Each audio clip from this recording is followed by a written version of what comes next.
السلام علیکم ورحمۃ اللہ وبرکاتہ۔ میرا نام ہے محمد ثناء اللہ فاروق۔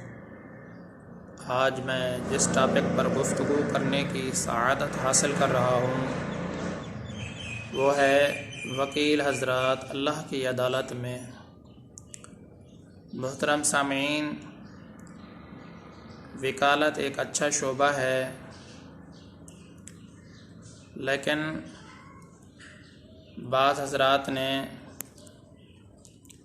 اپنی ذوف کی بنا پر، چونکہ اللہ تبارک و تعالی نے یہ ارشاد فرمایا ہے کہ میں نے انسان کو کمزور بنایا ہے، اسی کمزوری کی بنا پر بعض حضرات نے اس پیشے کو بدنام کر کے رکھا ہوا ہے، اس پیشے کو بدنام کر دیا ہے۔ وکیل حضرات ہمارے بھائی ہیں،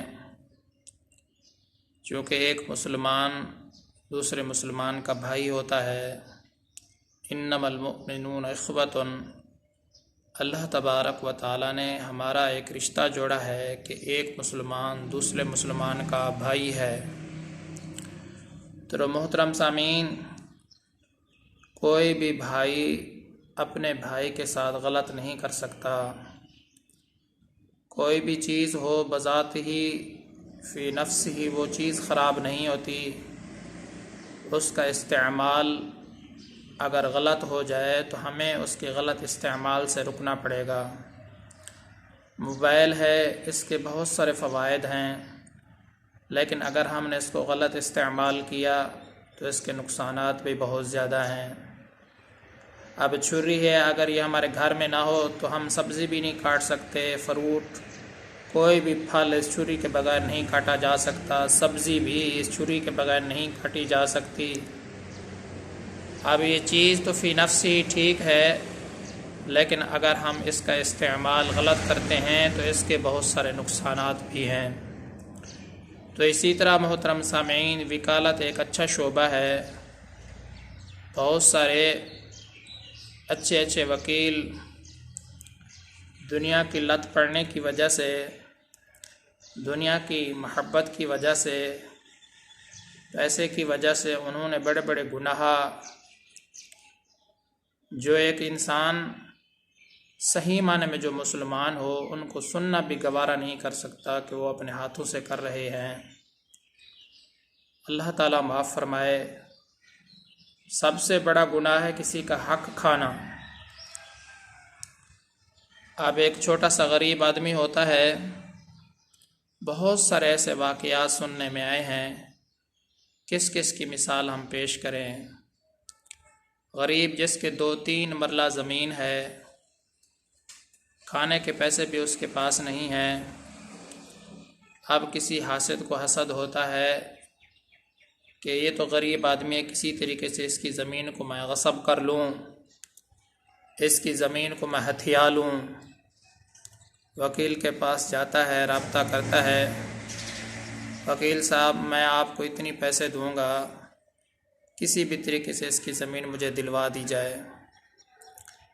وکیل صاحب بڑی خوش دلی کے ساتھ حامی بھر لیتے ہیں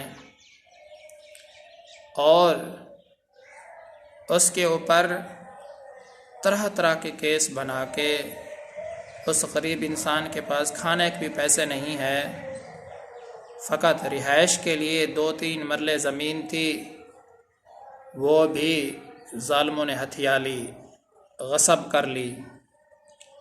اب دیکھو، وہ نہ عدالت میں حاضر ہو سکتا ہے، نہ اپنا حق کسی کو بتا سکتا ہے کہ میرے ساتھ کیا ظلم ہوا ہے۔ تو یہ ساری وکیل صاحب کی مہربانی ہے۔ 2-3 مرلے کا جو پلاٹ تھا، اس کی جو زمین تھی، ایک غریب آدمی جس میں وہ اپنا گھر بناتا، اس کے بیوی بچے اس میں رہائش پذیر ہوتے، اس وکیل نے فقط اور فقط مدعی سے پیسے لے کر اس کا خانہ خراب کر دیا، اب اس غریب آدمی کو بھیک مانگنے پر مجبور کر دیا۔ تو کسی کا حق کھانا، ناحق کسی کو زمین دلوانا، سوچو یہ کتنا بڑا گناہ ہے۔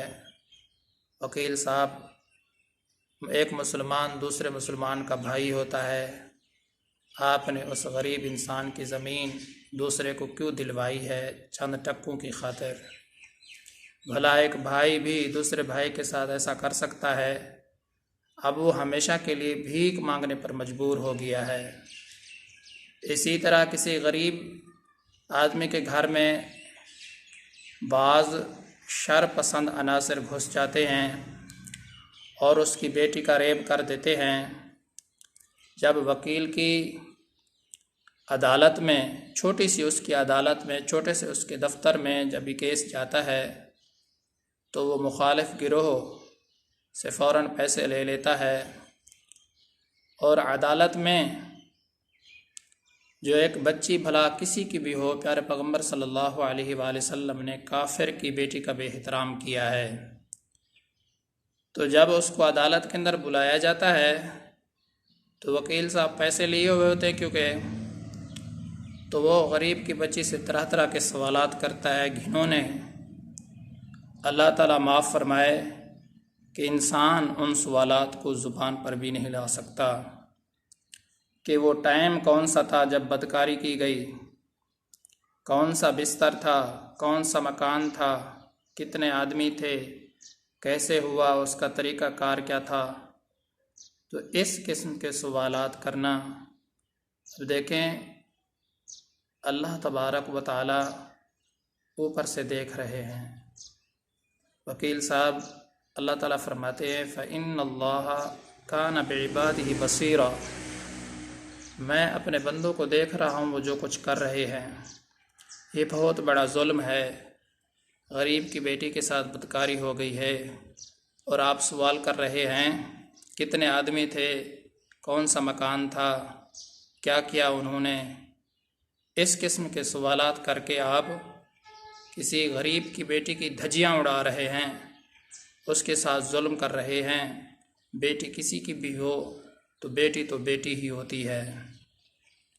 تو اب بتاؤ انسانیت وکیل صاحب کہاں کھڑی ہے اور آپ کہاں کھڑے ہیں؟ اور اسی طریقے سے قتل کو دیکھو، قتل کتنا بڑا گناہ ہے، لیکن ایک آدمی قتل کر دیتا ہے اور وکیل صاحب کو پیسے دیتا ہے، اور وہ اس قتل کو چھپانے کے لیے ہزاروں بلکہ لاکھوں بلکہ کروڑوں جھوٹ بھی اس کو بولنے پڑیں، تو وہ وکیل صاحب عدالت میں جو ایک انصاف کی جگہ ہے، جہاں انسان کو انصاف مہیا کیا جاتا ہے، تو وکیل صاحب بار بار جھوٹ بولتے ہیں اور یہ سچ ثابت کر دیتے ہیں کہ اس نے قتل نہیں کیا۔ بھلا بتاؤ وکیل صاحب انسانیت کہاں کھڑی ہے اور آپ کہاں کھڑے ہیں؟ مسلمان کا بھائی ہوتا ہے، بھلا بھائی بھی کسی کے ساتھ ایسا کر سکتا ہے؟ ناحق زمین دوسرے کو دلوا سکتا ہے؟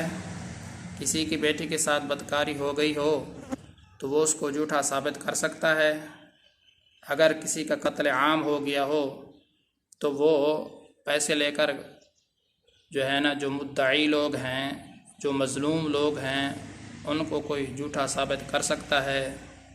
انسان کے دو دشمن ہیں، ایک نفس ہے اور ایک شیطان انسان کا دشمن ہے۔ شاعر کہتا ہے ایک اللہ والا، نفس اور شیطان ہیں خنجر در بغل، وار ہونے کو ہے اے غافل سنبھل، نہ آ جائے کہیں ایمان میں خلل، باز آ جا اے بد عمل۔ بھئی یہ نفس ہے ہمارا، اتنے بڑے گناہوں پر ہمیں ابھار رہا ہے، شیطان بھی ہمارا دشمن ہے، ہم کمزور لوگ ہیں، اتنے بڑے بڑے گناہ ہم سے کروا رہا ہے۔ فقط ان چند ٹکوں کی خاطر یاد رکھو، نہ کرو غرور دنیا میں، نہ کرو غرور ان چند ٹکوں پر، کیونکہ تمہارے انتقال کے بعد ان کا بھی انتقال ہو جائے گا۔ جب ہم سب مر جاتے ہیں تو چند منٹ کے بعد وہ پیسے بھی پرائے، زمین بھی پرائی، جائیداد بھی پرائی، سب کچھ پرایا۔ ہم نے ایک ایک چیز کا اللہ تبارک و تعالیٰ کو حساب دینا ہے۔ ہم اللہ تبارک و تعالیٰ کو کیسے حساب دیں گے؟ ہم نے اللہ تبارک و تعالیٰ کی عدالت میں ضرور حاضر ہونا ہے۔ محترم سامعین، یہ وکیل حضرات ہمارے بھائی ہیں، آپ اپنے ان بھائیوں کے لیے جو کہ مظلوم ہیں، یہ پیسے کی خاطر ناحق زمین بھی دوسرے کو دلوا دیتے ہیں، یہ پیسے کی خاطر کسی کی عزت کا سودا بھی کر سکتے ہیں، یہ پیسے کی خاطر قتل کو بھی جھوٹا ثابت کر سکتے ہیں، یہ سب کچھ کر سکتے ہیں پیسے کی خاطر۔ اپنے ان مظلوم بھائیوں کے لیے دعا کرو کہ اللہ تبارک و تعالی ہم سب کو سیدھے راستے پر چلائے اور ہم سب کو ان تمام بڑے بڑے اور برے گناہوں سے ہم سب کی حفاظت فرمائے۔ آخر میں ایک بات کہنا چاہتا ہوں۔ ایک مرتبہ حضور علیہ الصلاۃ والسلام کے داماد حضرت عثمان رضی اللہ تعالی عنہ آپ علیہ الصلاۃ والسلام کے پاس تھے، اور حضرت علی رضی اللہ تعالی عنہ بھی آپ علیہ الصلاۃ والسلام کے پاس تھے۔ آپ علیہ الصلاۃ والسلام نے تھوڑا سا ان کو آزمایا اور ہم سب کو سمجھایا، کیونکہ حضرت عثمان رضی اللہ تعالی عنہ امیر آدمی تھے اور حضرت علی رضی اللہ تعالی عنہ کچھ غریب تھے، تو آپ علیہ الصلاۃ والسلام نے ان کی اصلاح فرمائی ہم سب کے لیے، کیونکہ ان کے لیے تو آپ علیہ الصلاۃ والسلام نے دنیا کے اندر ہی جنت کی خوشخبری دی ہے، ان کے واسطے سے ہم سب کو سمجھایا۔ وہ اس طریقے سے کہ حضرت عثمان رضی اللہ تعالیٰ عنہ کو آپ علیہ الصلاۃ والسلام نے ایک چٹان پر کھڑا کر دیا کہ چٹان پتھر کی مضبوط چٹان ہو، سخت گرمی ہو اور صحرا ہوں، عرب کی گرمی ہو، یہ کتنی بڑی بات ہے۔ حضرت عثمان کو جب چٹان پر کھڑا کیا اور آپ علیہ الصلاۃ والسلام نے فرمایا کہ اس دن کے اندر تو نے کیا کمایا ہے اس کا مجھے حساب دو، تو حضرت عثمان نے تھوڑی سی بات کی، اس چٹان پر کھڑے ہوئے، ان کے چہرے پر تھوڑی سی تبدیلی آ رہی تھی، چہرہ مبارک متغیر ہو رہا تھا، تبدیل ہو رہا تھا، تو آپ علیہ الصلاۃ والسلام نے ان کو نیچے اتار دیا۔ تو حضرت علی رضی اللہ تعالی عنہ سے فرمایا آپ کھڑے ہو جائیں، تو حضرت علی رضی اللہ تعالی عنہ نے فرمایا میں نے یہ کیا ہے اور یہ کیا ہے اور یہ کیا ہے۔ وہ ایک دو باتیں کر کے نیچے اتر آئے، تو آپ علیہ الصلاۃ والسلام نے فرمایا جس کا مفہوم مبارک یہ ہے کہ تم ایک دن کا حساب نہیں دے سکتی ہو کہ تم نے کیا کیا کیا ہے، اور پوری زندگی کا قیامت والے دن تم کیسے حساب دے سکو گے۔ تو آپ علیہ الصلاۃ والسلام نے کتنے خوبصورت انداز میں ہمیں سمجھایا ہے، بھائی وکیل صاحب ہم نے چٹان پر کھڑے ہونا ہے، اپنی پوری زندگی کا اور ایک ایک روپے کا اللہ تبارک و تعالیٰ کو حساب دینا ہے، ایک ایک چیز کے بارے میں اللہ تبارک و تعالیٰ نے ہم سے سوال کرنا ہے۔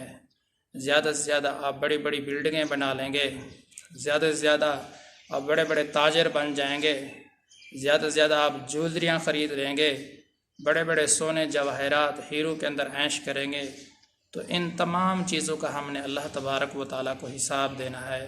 جتنا ہمارے پاس تھوڑا ہوگا تو ہم نے حساب بھی تھوڑی چیز کا دینا ہے، اگر زیادہ ہوگا تو حساب بھی زیادہ چیز کا ہمیں دینا پڑے گا۔ اللہ تبارک و تعالیٰ سے دعا ہے کہ اللہ تبارک و تعالیٰ ہمیں ان گھنونے افعال، کسی کے ناحق زمین کھانے سے، کسی کی بیٹی کی بدکاری سے، اور اسی طریقے سے قتل عام سے ہم سب مسلمانوں کی حفاظت فرمائے۔ میں آپ سب کی دعاؤں کا طلبگار ہوں۔ محمد ثناء اللہ فاروق۔